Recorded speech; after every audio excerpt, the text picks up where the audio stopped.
my hand, no hesitating.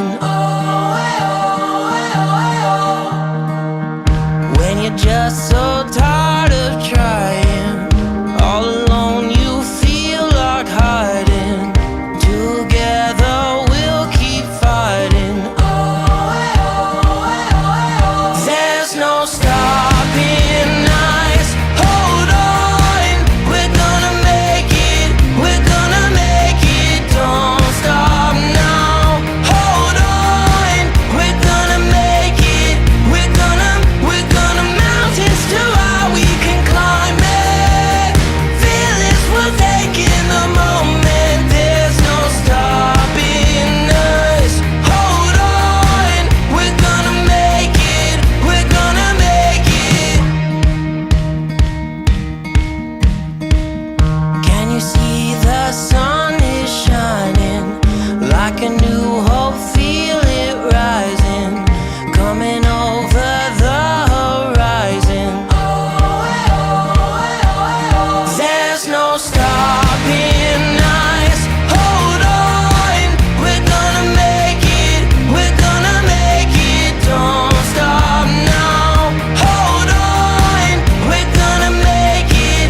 We're gonna mountains too high we can climb it. Fearless, we're taking the moment. There's no stopping us. Hold on, we're gonna make it. We're gonna make it. Don't you give up, don't you give up on me. Don't you give up, don't you give up now. Don't you give up, don't you give up on me. Don't you give up, don't you give up now. Don't you give up, don't you give up on me. Don't you give up, don't you give up now. Don't you give up, don't you give up on me. Don't you give up, don't you give up now. There's no stopping. Good evening. Um, Hope you are doing well. It's Saturday evening, November 6th, and we started pretty much on time with our little intro. And it was a quite quite a dreary day. It wasn't actually that much rain, and they were expecting more rain, but it was kind of dreary, very dark. So hope everything's going well with you. We have a lot to talk about. I have a new listing in Hampton, and wherever you're seeing this video, you'll see more information on it. Photos. I'll be adding them up during the week, and then maybe next Saturday I'll have a little video to show. So I have a nice new listing, and I had a closing. I'm happy. Things are moving.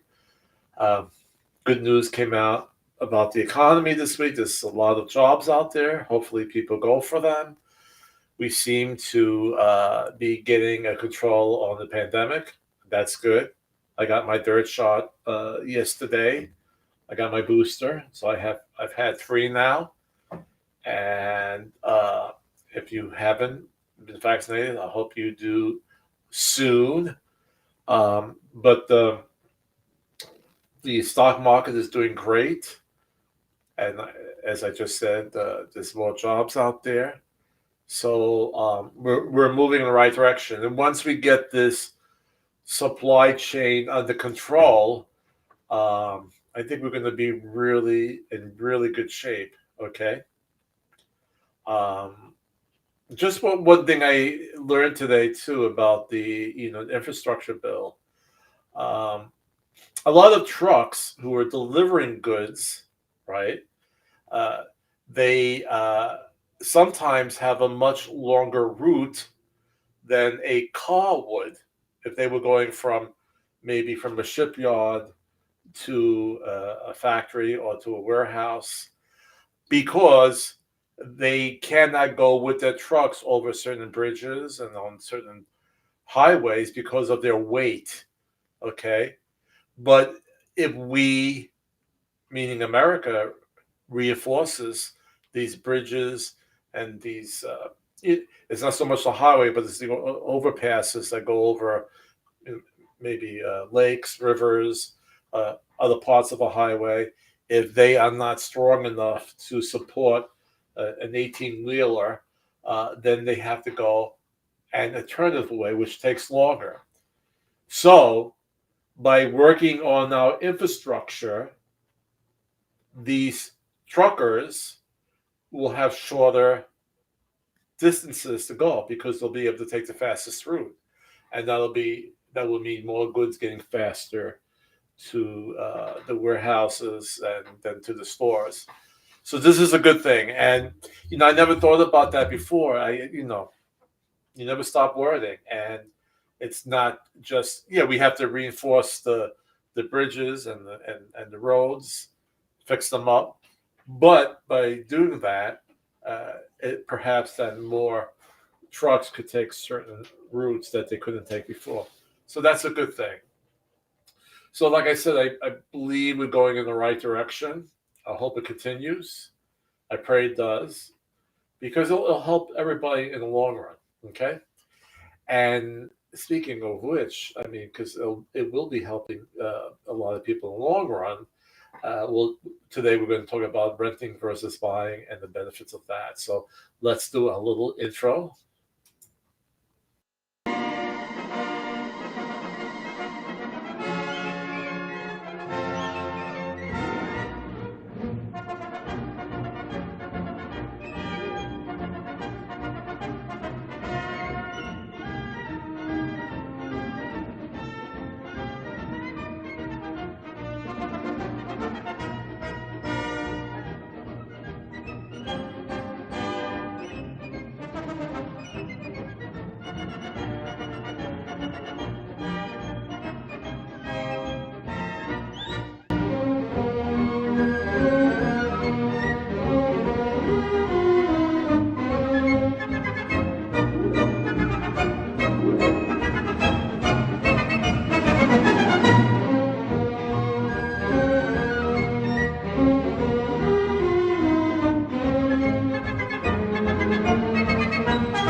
Okay, that's good. Oh, another piece of information that I read this week, and again, it's something that's in the works, but they may be um, cutting out after 10, 11 years, or until you get about 20% equity, and we're going to talk about equity today in your house, dropping the private mortgage insurance, also known as PMI. And what is this? Well, if you're putting down less than 20% on a property, the bank wants an extra security that in case you default on your loan, this private mortgage, or this part that is, let's say let me say this correctly, like less than 20% of the property is protected.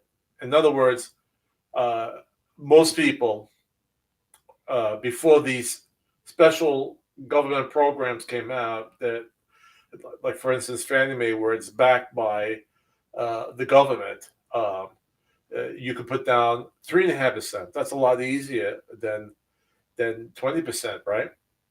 But it makes the loan more risky for the bank. So if you put down less than 20%, you have to take out private mortgage insurance. And depending on the size of the loan, that could be an extra $100 a month. It could be an extra $200, okay? Depending on the price, the cost of the house, okay, and how much of a loan you're taking out.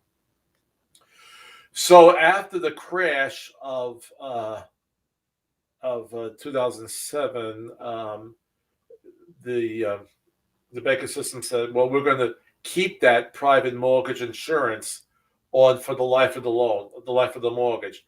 Usually it disappeared after 11 years, or when you've had more than 20% equity in the house. Your true ownership in the house that would disappear.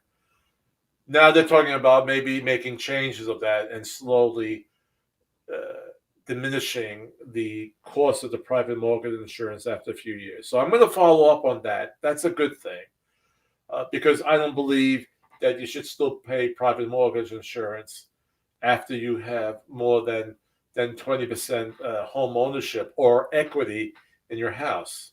Okay. Now, if it didn't change, there are other ways you could do. Like once you had about 20% of equity in your house, you could refinance and then completely drop the private mortgage insurance. So there's ways to go about it. But again, when you refinance, sometimes you have closing costs, you have appraisal costs. So there's this money involved with refinancing. So, but if they just drop off the PMI, all of a sudden your mortgage would be $100, $200 lighter without doing a refinance. So that is a good thing.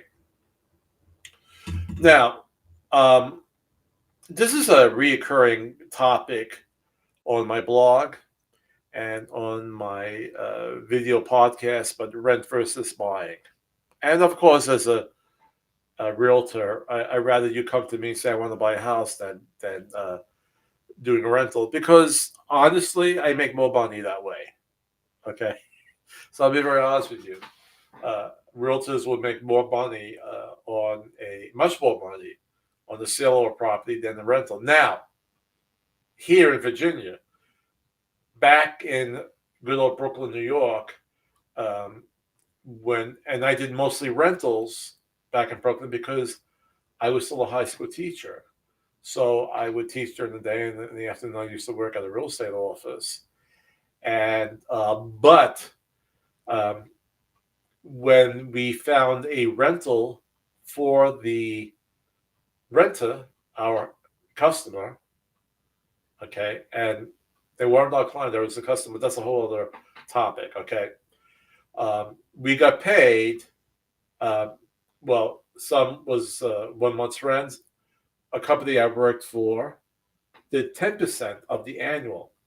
So, for instance, if a rent was $1,000 a month, 10% of the annual, you take 12,000, right? 1,000 times 12 is 12,000, so that's $1,200. And of course, they would split that with the agent, right? So just on the rental, and that's a low cost rental, $1,000. I would make $600. That's when I was working for a company. So I'm going a little off topic. I'm telling you a bit of my background. So when I worked in Brooklyn, New York, I worked I started in the 90s with doing, actually 1993, working in real estate, but I was a rental agent.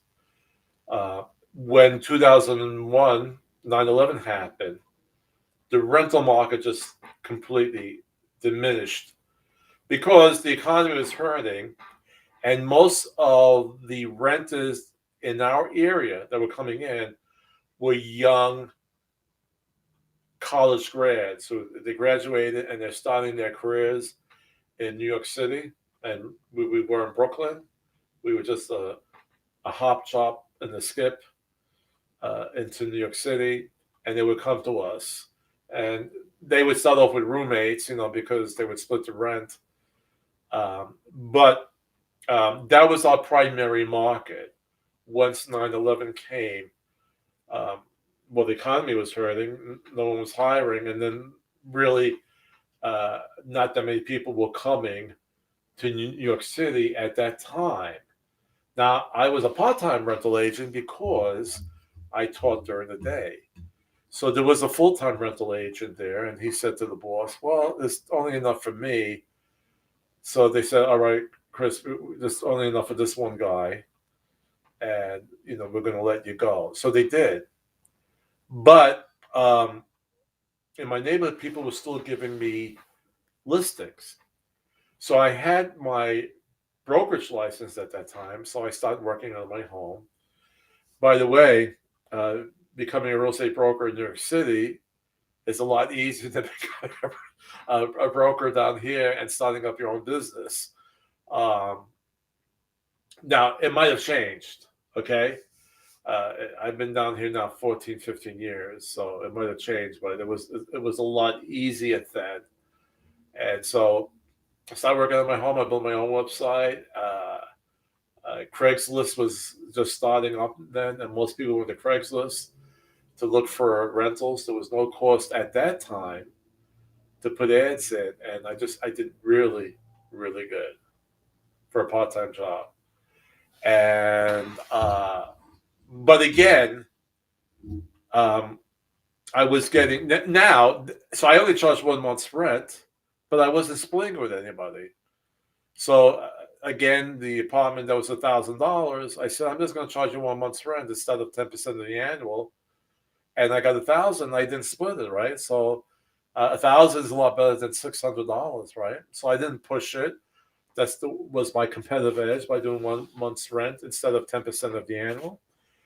And I did really good. Now, down here in Virginia, we don't, rental agents don't get 1 month's rent that they split or 10% of the annual. They get a finder's fee, which is usually like 10% up to 25% of the monthly amount. So that runs from $100 maybe to $140. It's, I mean, unless you're just working, once you're in the area and you have a lot of people looking for rentals, and you could do 4 or 5 a week, and you make $500-$600 a week. If that's good enough for you, and you're comfortable with that, that's fine. But well, I wish it would change. That it would be the renter that pays for it, or what'll be even better is that and I always felt, even back to Brooklyn, that the owner, the landlord, should pay the fee to the company, and that would be the 1 month's rent.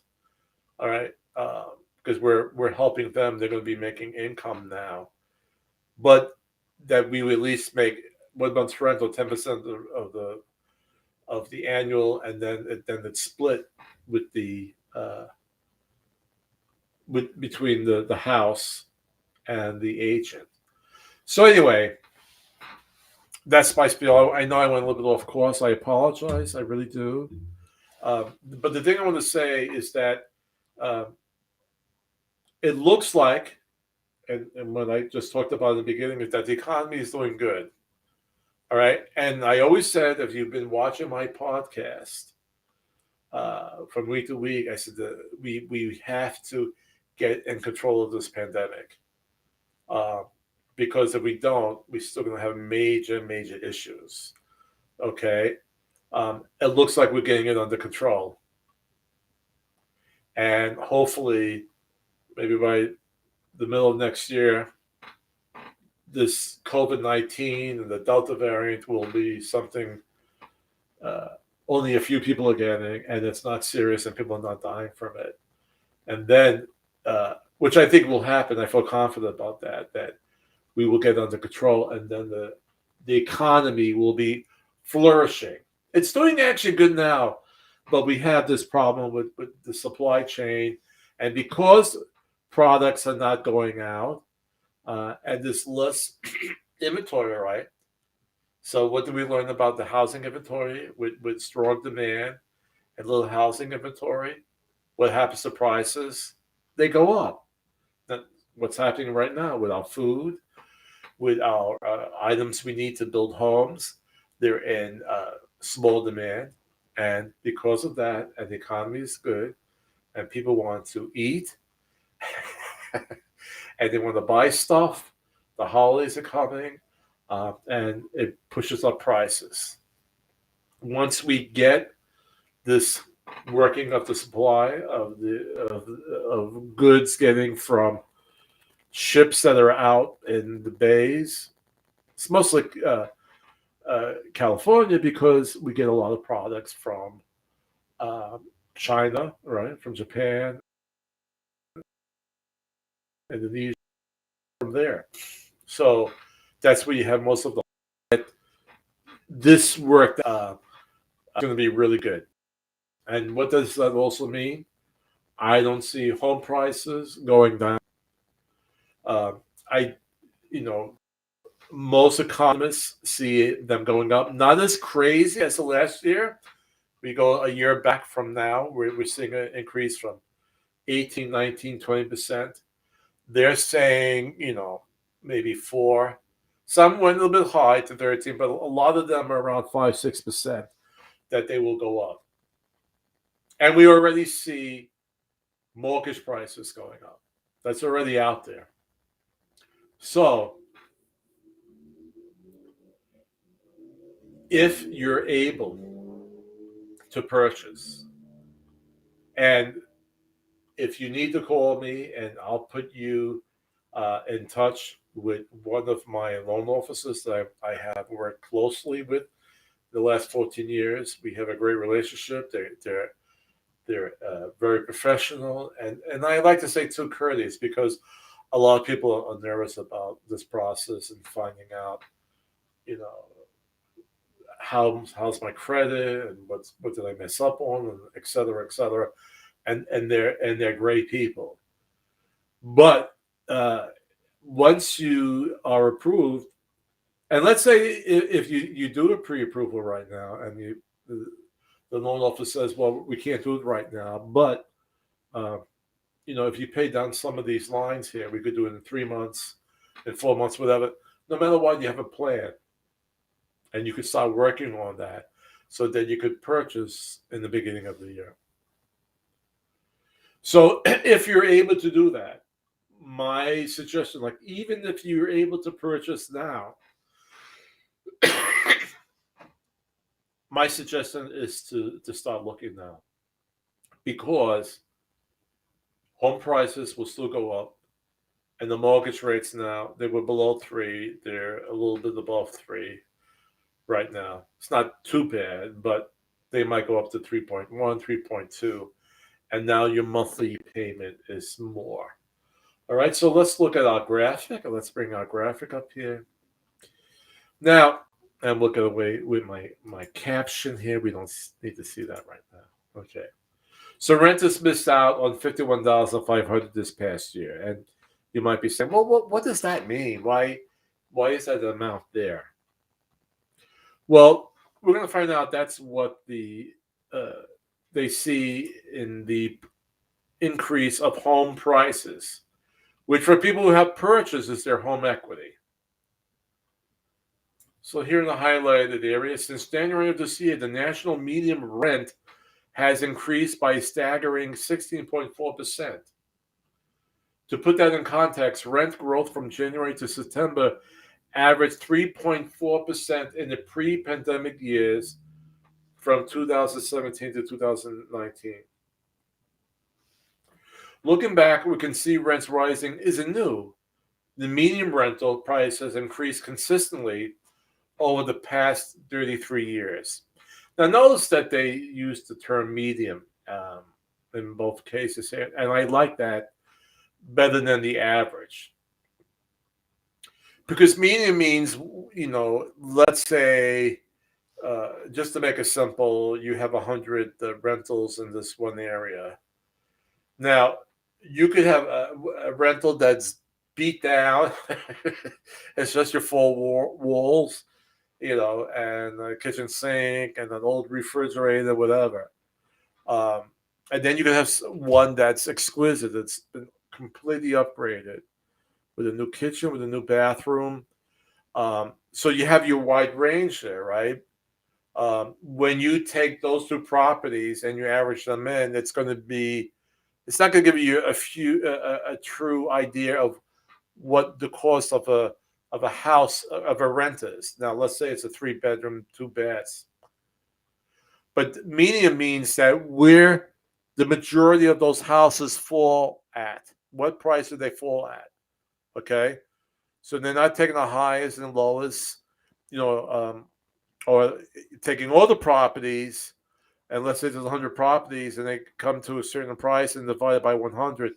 They're taking, if a whole bunch of houses for rent are in the, let's say, the $1,500 range. The majority of them are there. That's what they see as a median price. And that's a very much better indicator or to understand what's going on than average. So here they really show in this graph how high. Actually, they start building up really high from 2018, but when we go to 2021, it really shoots up incredibly. All right.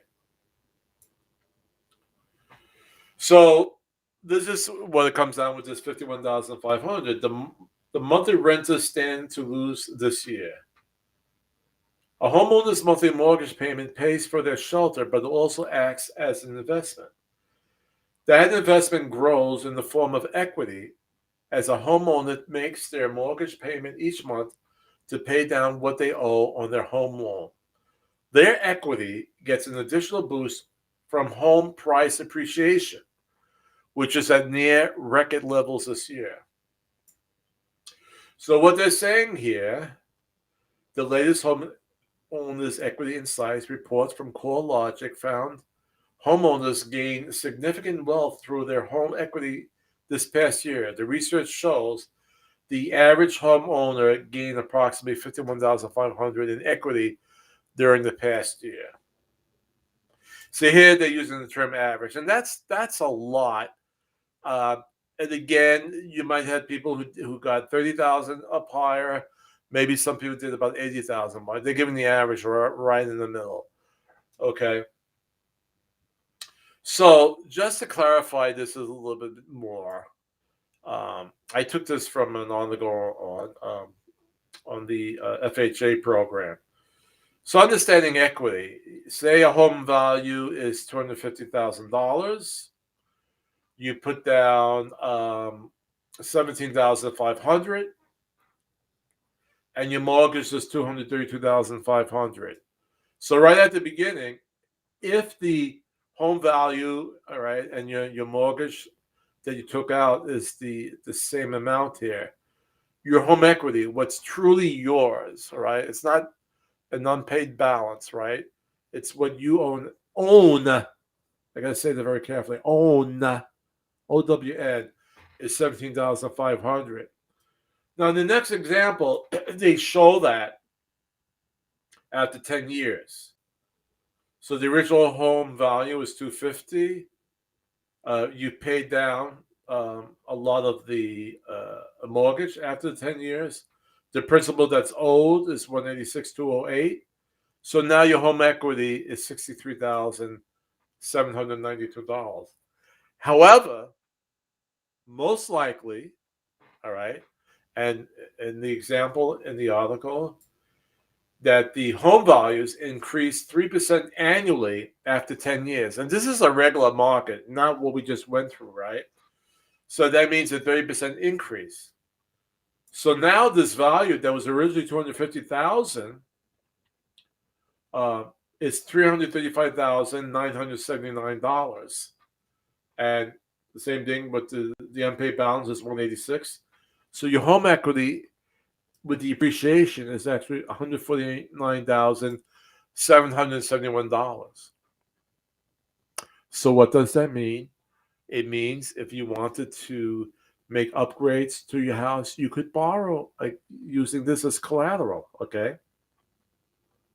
Or if you decide to, well, I need a bigger house, if you sell it and everything goes well, now this would be the amount before commissions and taxes, right? It would be $149,771. But then you have to minus real estate commissions and so forth, right? So here's where you're paying a mortgage, right? You see that it's debt, but you're actually gaining money, right? You're gaining wealth. When you're paying this in a rent, okay, whatever this monthly payment is, I forgot what they use in the example. There's nothing here, right? There's no home equity. All right, you paid. Just let's make it easier. So let's say your rent was $2,000. Let's say your rent is $2,000 a month. Okay, that's 24 thousand a year, right? That 24,000 is nothing; it's gone. But when you own a house, that 24,000 works for you. It becomes part of your home equity, which is really wealth. All right. Most people get wealthy because of their investments in the home, and when they sell it, they're making good money. So you're paying a debt, which a lot of banks will say is good debt because it's going to an asset. You're paying a debt, but you're actually making wealth. You're putting money into an investment, okay. So this is actually a good thing.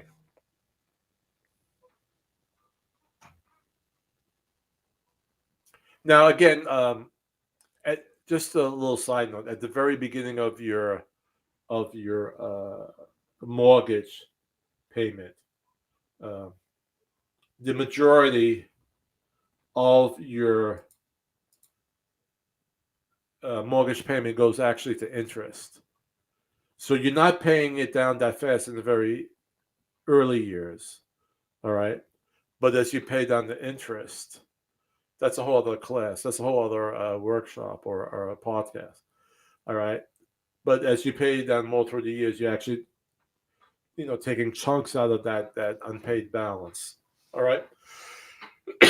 But nonetheless, the bottom line is that the money that you're paying is actually going to your benefit. It's building your home equity. It's building your wealth. So my purpose of all this, okay, is that if you can, it's much better to own than to rent. If you're not sure if you could do it, call me, contact me. I will put you together with a mortgage broker that is professional, and I have a couple that I work with. Okay, but they're all professional, and they're courteous, and they're kind, and they will put all your fears aside.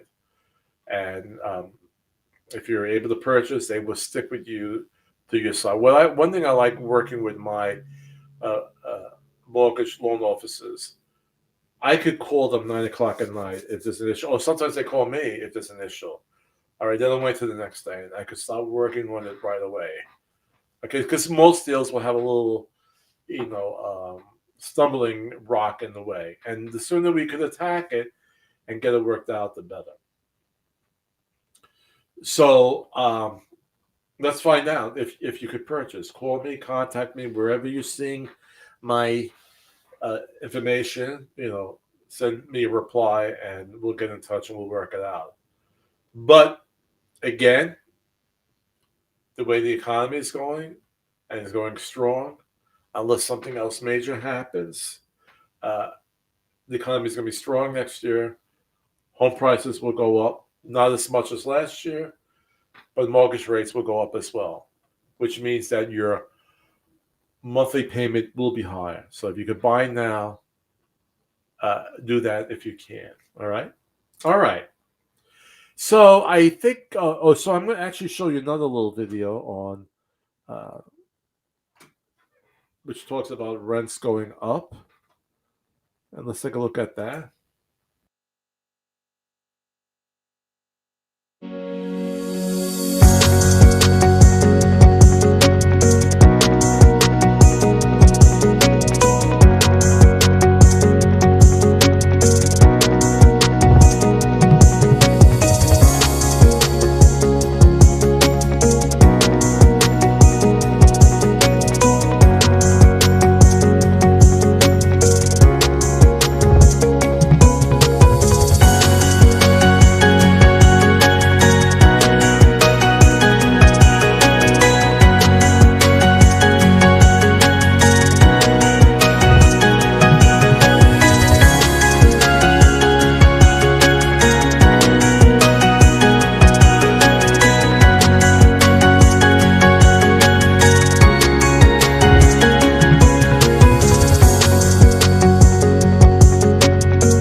So that's a nice way of summarizing what we just talked about right now. Okay. So again, if you're able to do it, call me. I'll get you together with a nice person, and if we're able to look now, we'll look now. I'm working during the holidays. Okay. This is actually sometimes the best time to look for a home because there's like less competition. Um, so really consider it. But I'm hearing from my producer that we may have a special celebrity in the audience. Great news. We have two celebrities in the audience. Known as the rolling skating duo, this couple appeared many times on The Ed Sullivan Show and various movies displaying their roller skating skills and thrill-seeking acts on rollerblades. Ladies and gentlemen, I present to you Ravik and Babs.